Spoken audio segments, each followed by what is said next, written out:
কি হলো, রান্না হলো তোমার? হ্যাঁ হয়ে গেছে, দিচ্ছি। রোজ তোমার জন্য আমার কাজে যেতে দেরি হয়। সকাল থেকে উঠে কি করো কে জানে। আমি আজও বুঝিনি ওই চোখের চাওয়াতে কি হলো, কোথায় তুমি? জল দাও এক গ্লাস আমাকে। ঘুমাচ্ছ নাকি?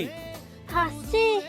সরে থাকতে পারিনি, কাছে এসে এত দেরি হলো কেন? কাছে আসতে পারিনি। আমি তোমার সাথে একটা সুখের সংসার করার জন্য আমার বাবা মার কথাও ভাবিনি। আমি বাড়ি ছেড়ে পালিয়ে এসেছি। আমি বলেছিলাম তোমার মতো সুখী আমাকে আর কেউ করতে পারবে না। আর তুমি সুখ তো দূর, আমার সাথে একটু ভালোভাবে কথাও বলো না। আচ্ছা, সত্যিই কি তুমি আমাকে ভালোবেসেছিলে, নাকি ওটা শুধু মোহ ছিল?